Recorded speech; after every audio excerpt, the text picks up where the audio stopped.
நன்றி. மாண்புமிகு நிதி அமைச்சர் தன்னுடைய உரையை துவக்கும் முன்பாக தெலுங்கு கவிஞர் குரஜாடா அப்பாராவின் தேசம் என்பது மண் அல்ல மக்கள் என்ற முழக்கமுடன் துவங்கினார். அவருக்கு நானும் திராவிடம் என்பது வெறும் மண் இடம் மட்டுமல்ல, கால்வெல் அவர்களால் உலகில் மிக குறைவான அறிவு மூட நம்பிக்கை உடையவர்கள் திராவிட மக்கள் என்று சொல்லப்படுகின்ற பெருமை மிகுந்த இடம், அந்த இனத்திலே ஒருவராக பெரும்பான்மையாக இருக்கின்ற தமிழ்நாட்டு மக்கள் இந்த பட்ஜெட்டிலே புறக்கணிக்கப்பட்டிருக்கிறார்கள் எனும் வேதனையோடு யாமறிந்த மொழிகளிலே தமிழ் மொழி போல் இனிதாவது எங்கும் காணோம் எனும் பாரதியார் புகழுரைத்த தமிழில் உரையை துவங்கி மேலே துவங்குகின்றேன். இது நிதியமைச்சருடைய 8வது பட்ஜெட். ஆனால் வறியவருக்கு, விவசாயிகளுக்கு, மாற்று பாலினத்தவருக்கு, ஒடுக்கப்பட்டோருக்கு, சிறுபான்மையினருக்கு, மிக குறிப்பாக தமிழ்நாட்டு மக்களுக்கு இது எட்டாக்கனி பட்ஜெட்.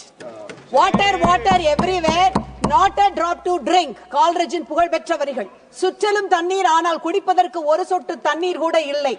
ஆயுதம் செய்வோம், நல்ல காகிதம் செய்வோம், ஆலைகள் செய்வோம், கல்வி சாலைகள் செய்வோம், ஓய்தல் செய்யோம், தலை சாய்தல் செய்ய மாட்டோம் என்று நல்லாட்சி நடத்தி கொண்டிருக்கின்ற எங்களுடைய மாண்புமிகு முதலமைச்சர் தளபதி மு.க. ஸ்டாலின் எத்தனை கோரிக்கைகளை விடுத்திருப்பார். ஆனால் சுற்றிலும் தண்ணீர், எங்களுக்கு ஒரு சொட்டு தண்ணீர் இல்லை என்னும் அளவிற்கு கூட்டணி கட்சிகளுக்கு, பாஜக ஆளும் மாநிலங்களுக்கு மட்டும் வாரி வாரி இறைத்துவிட்டு எங்களுக்கு கையை விரித்திருப்பதால் இது பாராமுக பட்ஜெட், இது பாரபட்ச பட்ஜெட்.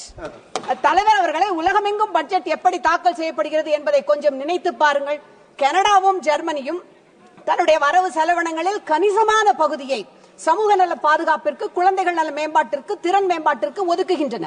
ஆனால் ஒன்றிய அரசோ தொடர்ச்சியாக சமூக நல திட்டங்களுக்குரிய நிறையை குறைத்துக் கொண்டே வருகிறது. மன்ரேகா திட்டம், PM கிசான் திட்டம் என்பதை நீங்கள் எடுத்துக்கொள்ளலாம். ஆனால் பெரு நிறுவனங்களுக்கான சப்சிடியை, மானியங்களை வாரி வாரி வழங்குகின்றது. சாமானிய மக்களின் வரியை பெரு முதலாளிகளுக்கு மடைமாற்றி விடுவதால் இது நீதியை அநீதியாக மடைமாற்றம் செய்கின்ற அநீதி பட்ஜெட் என்று நான் சொல்லுவேன்.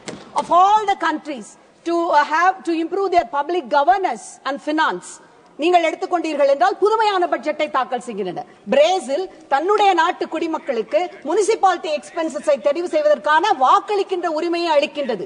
அவ்வகையில் அடித்தட்டு மக்களின் பங்கேற்பை இது உறுதி செய்கின்றது.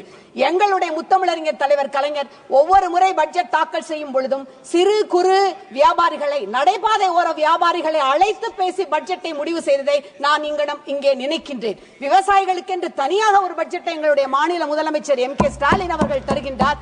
அவரை நன்றியோடு நான் இங்கே நினைவு கூறுகின்றேன். அது போகட்டும், நீங்கள் நியூசிலாந்துக்கு வாருங்கள், மக்கள் நல பட்ஜெட்.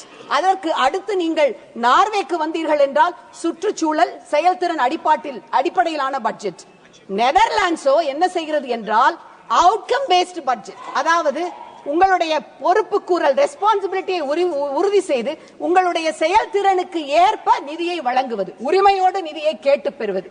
சமீபத்திலே ஒன்றிய அமைச்சர் ஒருவர் எங்களுடைய வரியை நாங்கள் அதிகமாக வழங்குகின்றோம், எங்களுக்கு நிதியை கொடுங்கள் என்று தமிழ்நாடு கேட்பது என்பது அற்பத்தனமானது என்று சொல்லி இருக்கின்றார். அற்பத்தனமானது என்றால் தமிழ்நாட்டிற்கு PM ஸ்ரீ திட்டத்திற்கு வழங்கப்பட்ட 2152 கோடி ஒரு நிதியை பீகாருக்கும் உத்தரப்பிரதேசத்திற்கும் அனுப்பிவிட்டது அற்பத்தனமானது இல்லையா? அதை நாங்கள் அவர்களிடம் கேட்க மாட்டோமா? நினைத்து பாருங்கள். நீங்கள் எப்பொழுது பார்த்தாலும் சரி, பீகாருக்கு வழங்குங்கள், எங்களுக்கு அதிலே மாற்று கருத்து இல்லை. பீகாரிலே வெள்ளம் ஏற்பட்ட பொழுது 2008ஆம் ஆண்டு அப்பொழுதைய முதலமைச்சராக இருந்த எங்களுடைய டாக்டர் கலைஞர் தான் பீகாருக்கு 10 கோடி ரூபாய் வெள்ள நிவாரண நிதியாக அனுப்பி வைத்தார். அந்த மாநிலமும் அவர் இறந்த பொழுது துக்கம் அனுஷ்டித்தது, அதிலே மாற்று கருத்து இல்லை. ஆனால் சென்ற நிதிநிலை அறிக்கையிலே 60,000 ரூபாய் வழங்கிவிட்டு இப்பொழுது மக்கானா போர்டு, அவர்களுக்கு IIT பாட்னா, அது மட்டுமல்ல கோஷா டிக்கெட் என்று ஏகப்பட்ட திட்டங்கள். எங்களுடைய விவசாயிகள் மட்டும் முன்னேற வேண்டாமா? தலைவர் அவர்களே, ஒதுக்கப்பட்ட நேரம் இன்னமும் கூட கொஞ்சம் இருக்கின்றது. நினைத்து பாருங்கள், மகாராஷ்டிராவிற்கு 39,000 கோடி. ஆனால் எங்களுக்கு என்று ஒதுக்கப்பட்ட எந்த விதமான பெரிய அறிவிப்புகள் எதுவும் இந்த திட்டத்திலே கிடையவே கிடையாது. தமிழின் தொன்மையை இரும்பின் தொன்மை கொண்டு அறிவித்திருக்கின்றார் எங்களுடைய முதலமைச்சர். ஆனால் தமிழுக்கு என்று போன இதிலே 22 கோடி, இப்பொழுது ஹிந்திக்கு 1000 கோடி ரூபாய்க்கு மேல் ஒதுக்கிவிட்டு 84 கோடி தான்.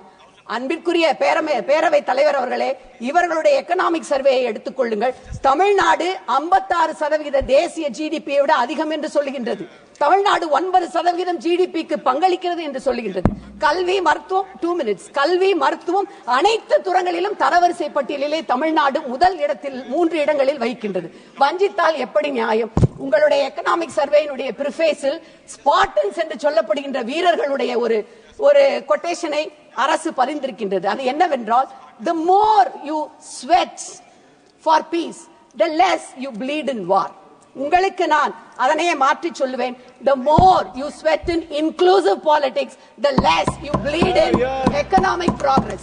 அவையின் நடுவே செங்கோலை வைத்திருக்கின்றீர்கள். The place does not make the man, neither scepter the king. Greatness should be within. மன்னனை செங்கோல் உருவாக்குவதில்லை.